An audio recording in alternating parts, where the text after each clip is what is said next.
프로젝트는 2년, 3년 이렇게 지났는데도 실체가 없는 프로젝트들도 있습니다. 근데 저희가 그런 프로젝트들 대부분 지금 숨죽이면서 이렇게 시작한 사람 좋아질 때까지 기다리는데 저희는 그럴 필요성이 없다고 느꼈습니다.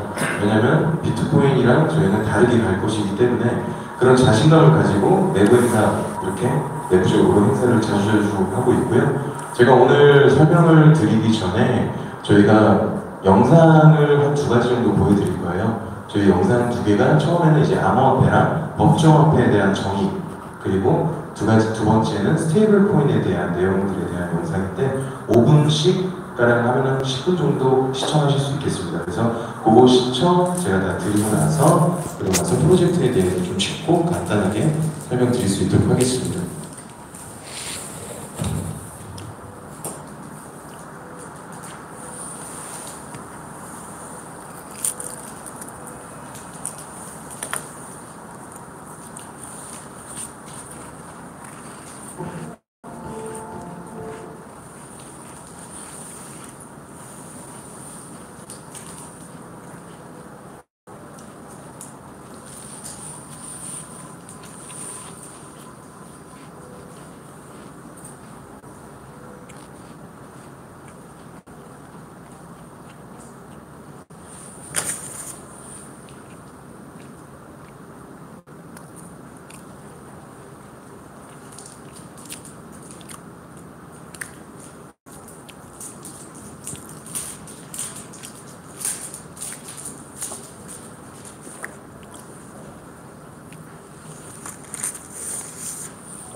Hello, my friends. My name is Lotus Smile.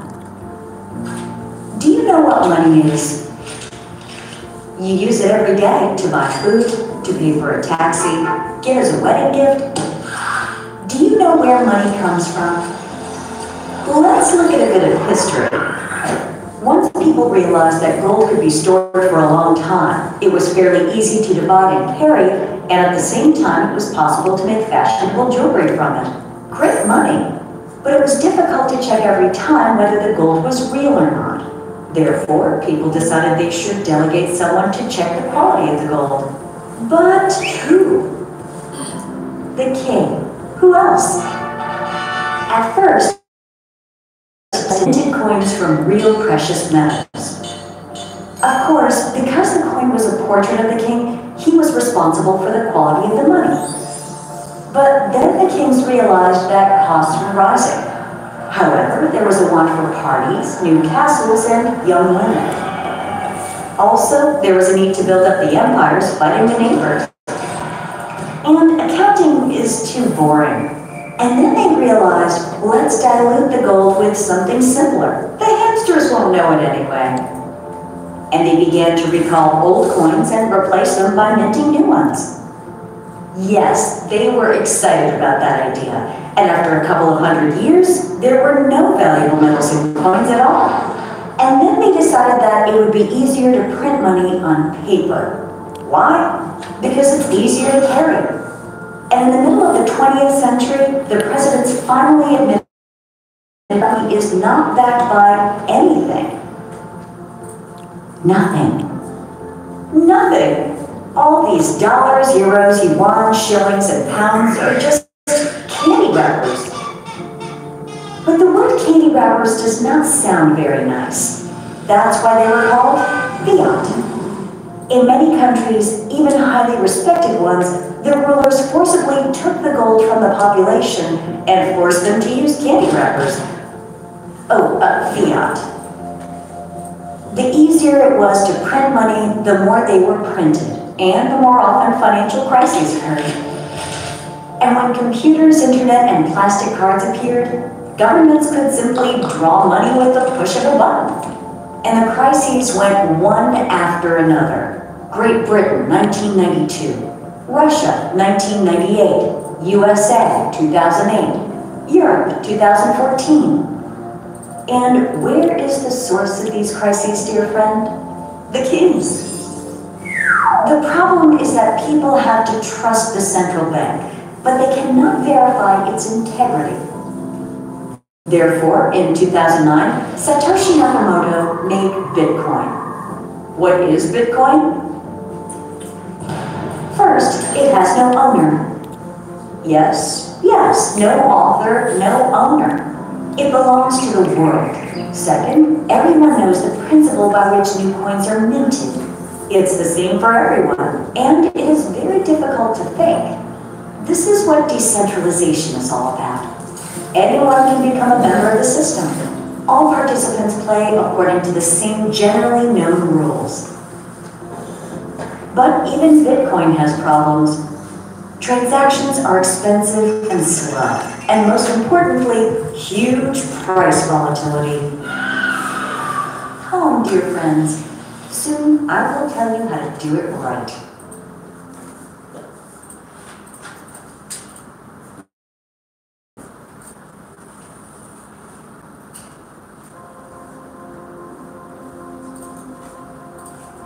Hello, Globals. My name is Lotus Mile. Today I'm going to tell you what the stablecoin is and where does stability come from. Think, what is the most stable thing? For example, our planet Earth. When we walk on its surface, it seems to us that nothing is more stable than the Earth. We are moving, but the Earth stands still. But if you look from space, the Earth orbits with a huge speed relative to the Sun, about 30 kilometers per second. Okay, maybe the Sun is stable. No, it rushes along the Milky Way at a tremendous speed. But our galaxy is also not stable. It also orbits relative to other galaxies. So an important conclusion is there's absolutely nothing stable in the world. Something can be stable only with respect to something else. The point of view determines whether the object moves or not. Let's get back to money. Since the Bretton Woods Conference in 1944, all state currencies have been calculated in relevance to the US dollar. People have just agreed on that, regardless of the fact that the US dollar is not backed by anything since the Nixon shock. Thus, the US dollar was placed in the role of the sun, and other currencies began to orbit it. The US dollar's stability was an illusion, and those who printed the US dollar were able to issue numerous and unsecured dollars. How do we check that? Take a different point of view. For example, the NAP index is the average price of a hamburger in the US. It has been growing steadily for many decades. This means that the US dollar, in fact, is not so stable relative to the real economy of goods and services. Now the question arises, why, for example, is the US dollar more stable than Bitcoin? The answer is simple. Bitcoin is hardly used in the real economy.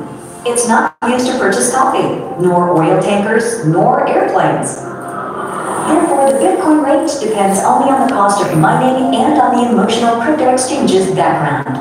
In fact, Bitcoin's exchange rate is controlled by news on Twitter. The US dollar is deeply integrated into the real economy, purchasing oil, wheat, Big Macs. Also, it is used for international trade. Therefore, even if some people try to dump the US dollar rate on the exchange, it will be quickly brought back by those who use the US dollar to purchase goods in the real economy. Let's sum it up. 1. There is nothing stable. Stability depends on the point of view. 2. Relative stability of the currency is nothing. Stability is backed by the goods and services. The more coin is used in real trade, plus it's backed by what they believe in this coin. The most important thing to remember is that even a stablecoin's price can decline in relation to the real economy if it's issued too actively. What should we do now? Coming soon. See ya!